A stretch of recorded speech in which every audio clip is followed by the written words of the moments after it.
Everybody, guess what? We're live this afternoon. We have Franklin native Robert Counts. He's playing a little country music right now. So we thought, hey, why not kick off the afternoon talking music, Franklin, and everything else, right? I love it.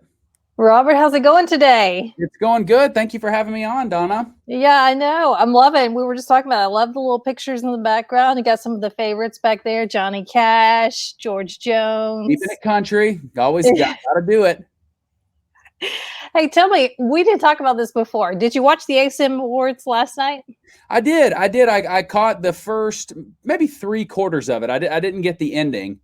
But yeah, it was pretty good. It was interesting how they had to do it this year. I know. With no audience. I know. That was odd. You know, people, I remember seeing Luke Combs. He came up and accepted. I think he won 2 or 3 things last night, but yeah, he's got to come up there with his trophy and pretend he's talking to the, to the whole crowd. It was kind of awkward, but I think they pulled it off. What do you think about it? Well, I watched the whole thing, and it was very awkward because, I'm used to either being at one of those so it was interesting to see, like you said, no audience.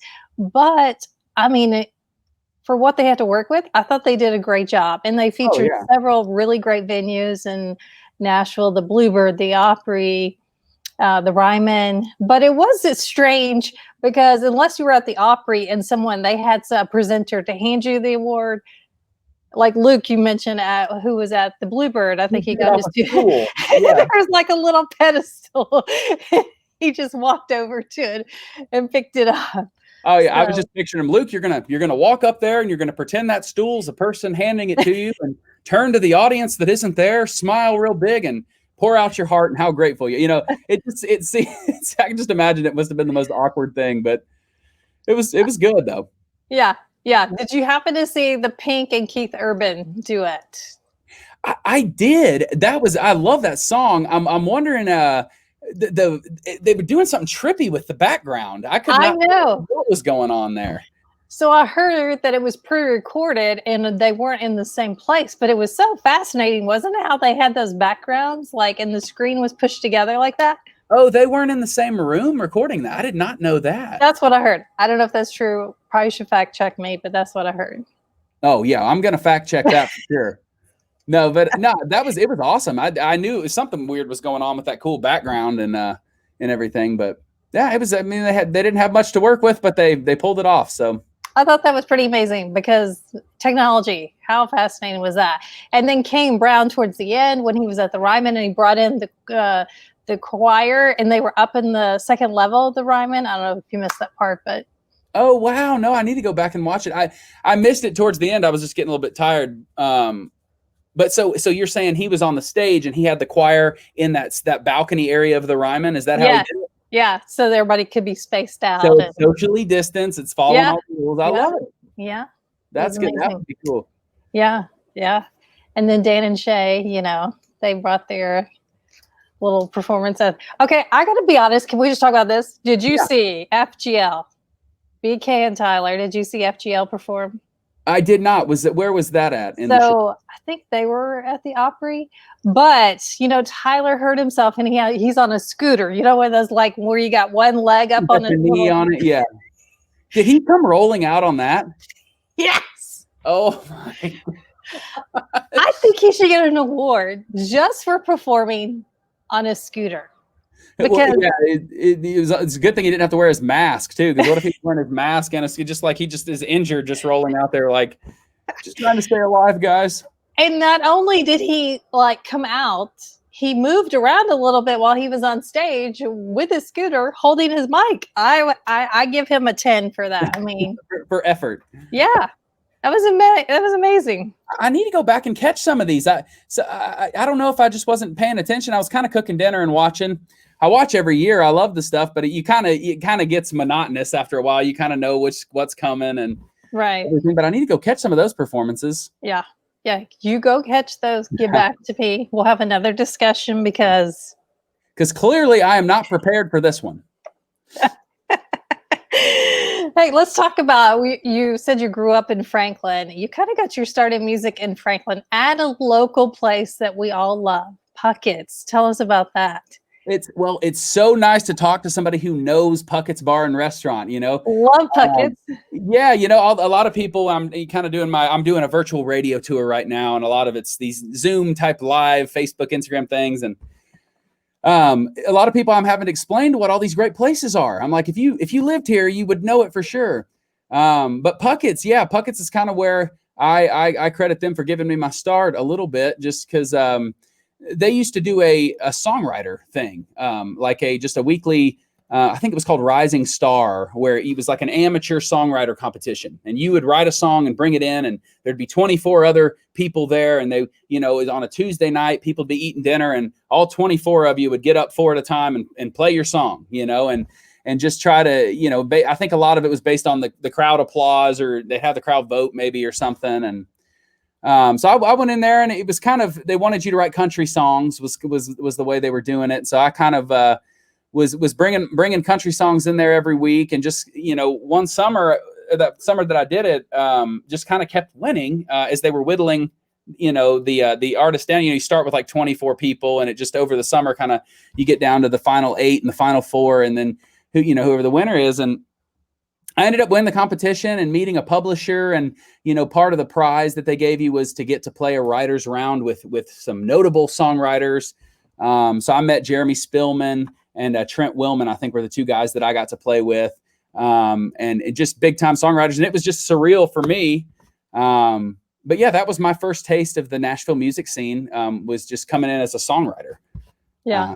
So I don't know if I'm dancing all around your question, or if we're getting no, but there's been a lot of people who I don't think people realize Puckett's has been a launching pad for quite a few people, and they have played there or performed there a lot before people knew them. Walker Hayes used to play a lot at Puckett's, and so I just love that we can tell that story for people, to remind people local. You just never know who you're going to see when you go to one of those events like at Puckett's. Oh, well, for example, for mine, when I was there, obviously I was there, and I'm a big, huge star that everybody knows. But no, in those weeks that I was there that summer, I saw Kelsey Ballerini came through before she was doing anything. Right. And another artist named John King from Georgia. He was coming up and just playing the circuit in Nashville, just anywhere he could, making friends, meeting people. And they're 2 people that are, far and away ahead of me. Become big stars. So you really do never know who you'll run into. Yeah. And then obviously the Leapers Fork location. Yeah. That's where all the big country stars live, out there in Leapers Fork. So I'm sure they're eating there all the time. And yeah, pretty cool. Tell us what it was like for you to grow up in Franklin, things that you remember. I'm wearing a pilgrimage shirt. You can't really see it. I thought you could. I don't have my thing set up close enough. But tell me what it was like for you growing up in this area. Franklin is awesome. I think that the reason, obviously, my parents moved us up here was just because it was further south of town. The cities can be kind of get rough, and so you're just getting further south. There's space. Franklin, it's just a super safe town. I really liked growing up here because it's very rural. Like there's a lot of farm country out here, but you're not out in the woods where there's no internet. It's still very like all the comforts of home, but it's almost like the refined South. It's cool. And then, if you ever do need to get into the city or anywhere, which I find myself in that situation a lot these days, having to get into the studio or get downtown to write, you're 30 minutes out. It's just It's kind of a hop, skip, and a jump down the interstate. But yeah, growing up here was great just because there's tons to do. There's lots of great food. Like you're not in the hustle and bustle of the downtown area. That was one thing that I really liked. I don't know. It's just great. Yeah. Do you have any favorite places that you always tell people about? Like, because music, there's so many new people coming into town, maybe to come and songwrite for a week. Do you ever say, hey, while you're here, make sure you go check this out? I really love the downtown Franklin area. I know that we've touched on that with Puckett's and everything, but I still live right over there in Rebel Meadows, right across from the high school. And I hit that Starbucks right on 5 Points every morning. Get my black coffee. I love that area. And I think for anybody who's moving to town to write or to just look for an inspiring part of Franklin to go hang out, I think you can't beat downtown Franklin. there's so much to do. There's good food, there's ice cream, there's coffee, there's, just the old history that's just that runs through there is incredible. So that's definitely one place that I would recommend. Well, if you want to get your Starbucks run, they're putting a new Starbucks at the old Wendy's. If you've lived here long. Yes, that's literally, I live right behind there. I'm so excited for that. So it's going to be so convenient for you because you just can like zip through there.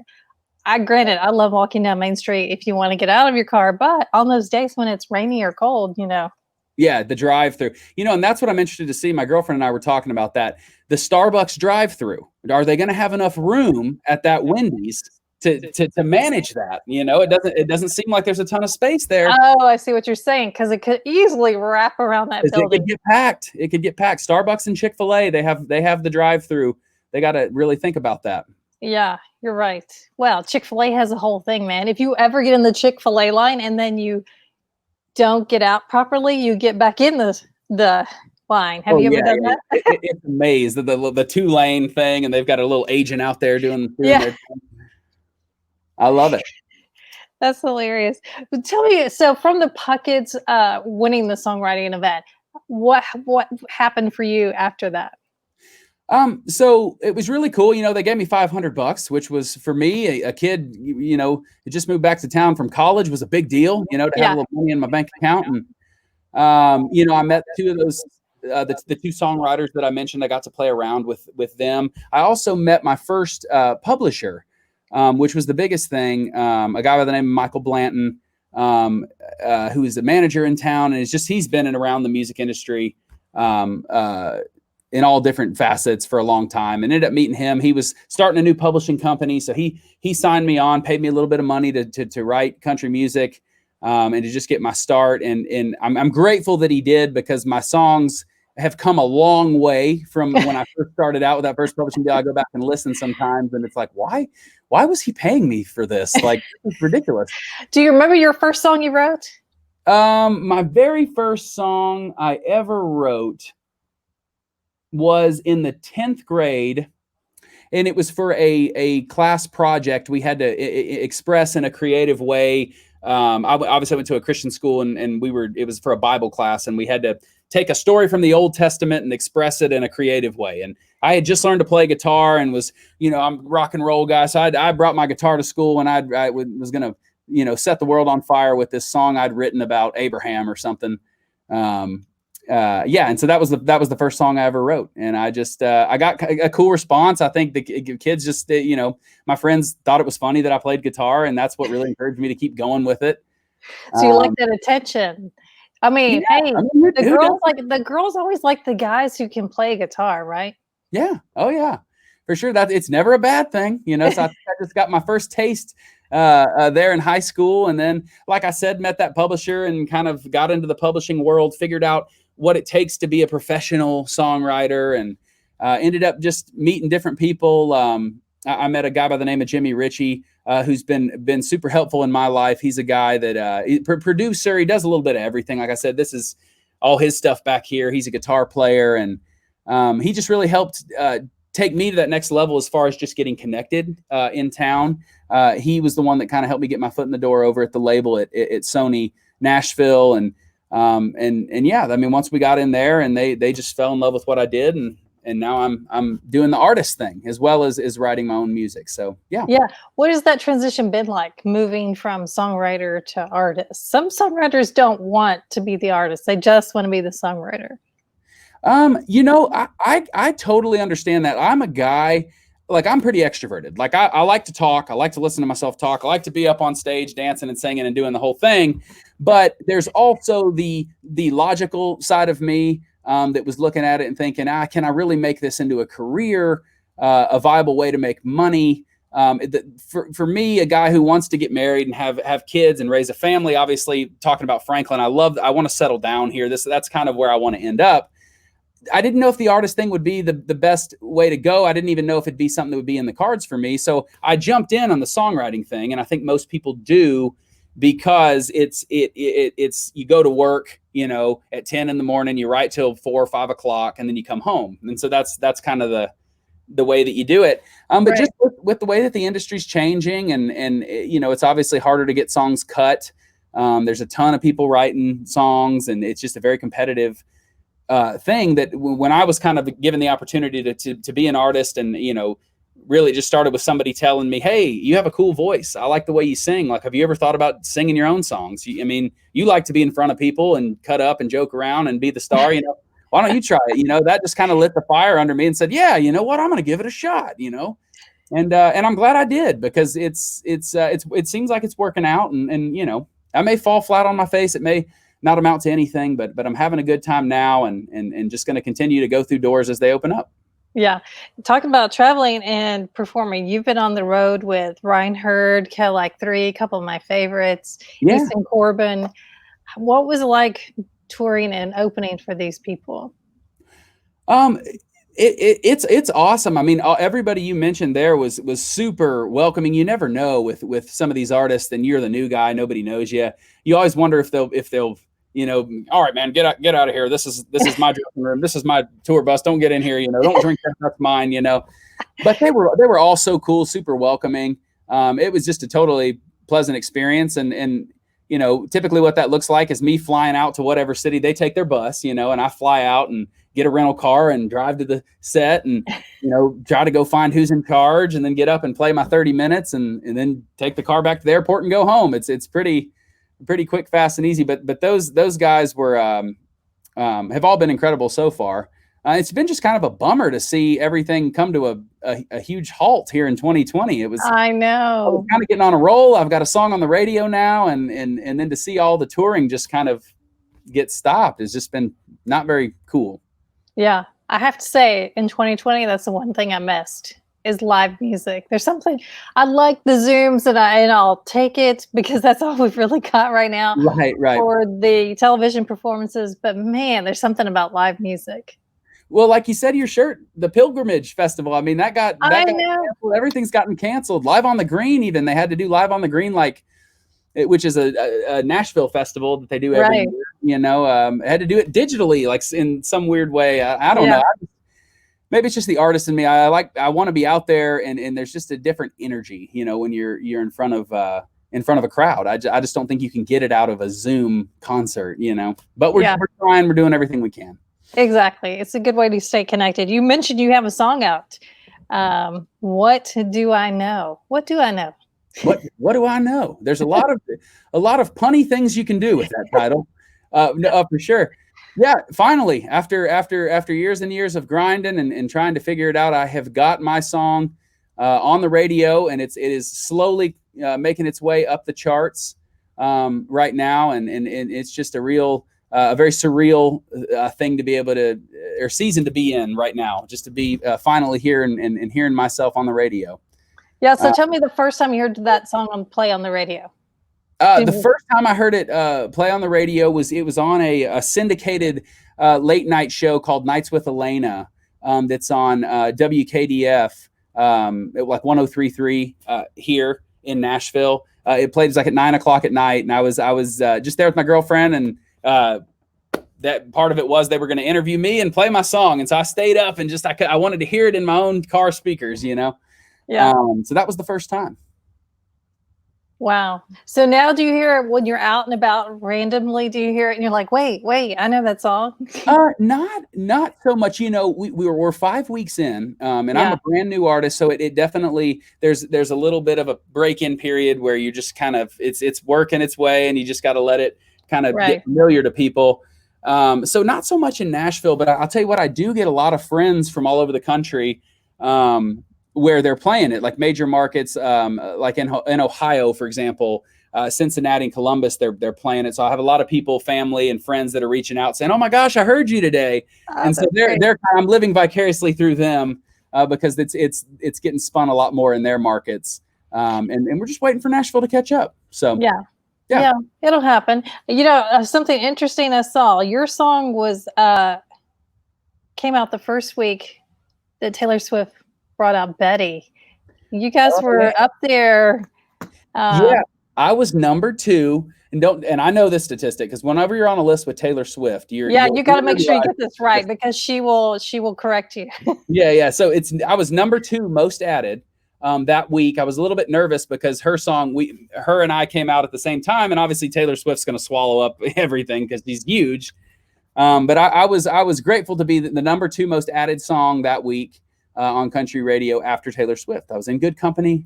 It was a very cool week. So yeah. I mean, hey, if you can put your name and Taylor Swift in a sentence together, and it's like actual happen. I mean, hey, that's pretty cool in itself, right? It's totally. I was thinking she might tweet something. I was hoping she might post something on her Instagram. She didn't, which was a shock to me. I mean, she could have said, "Hey, Robert, I see you behind me. Come on." Hey, everybody! I don't know who this Robert Count is, but you can go stream his song a couple million times. If you see my song, look below. There you go. There's a hit. Hey, it's been great to catch up with you and talk about your new song. Tell everybody where they can listen to your music, stream it, find out what's going on next for you. Sure. So you can stream my music anywhere that you consume your music. So Amazon, Pandora, Apple, Spotify, any of them. It's out everywhere. YouTube. I'm trying to not leave anybody out there, but yeah. So y'all check it out. Listen to it a few million times. That always helps out. And thank you, Donna, so much for having me on. Yeah, it's been fun. Yeah, it's been great to catch up with you, talk about Franklin, talk about your new music. Hopefully soon we can catch up with you again and find out where you're going to be playing locally. Yes, absolutely. All right. Bye, everybody. We'll see you soon. Guess what? Later this afternoon, Robert, do you like haunted houses? Do you like ghost tours? Ooh, I don't know. I like Halloween, but haunted houses, they kind of scare the crap out of me. I'm not going to lie. Well, this is a haunted house, but not a scary one. It's an actual haunted house. The Lots House in Franklin. Oh, yeah. Yes. It was named by the Travel Channel one of the most scariest places in the United States. Really? Yeah. I did not know that. I feel like I took a field trip there when I was younger, maybe. Yeah, well, it's haunted. They're coming on with us later this afternoon to talk about their new tours. And then tomorrow, we will be talking to Andrew Jackson's The Hermitage, which they've also launched a ghost tour in case you were wanting to go on that. I've been to The Hermitage. I can't let my girlfriend find out about this because she loves to be scared. Apparently, she loves haunted houses. So I'm sure we'll be doing something like that this Halloween holiday season. So that'll be fun. Yeah. So the Lots House, we're going to learn more about it, why it was named the scariest place. One of the scariest places, not the top. But I'm going to have to tune in tomorrow. Gosh, I'd like to know. I'd like to hear some of the stories. Yeah. Come back and check it out. All right.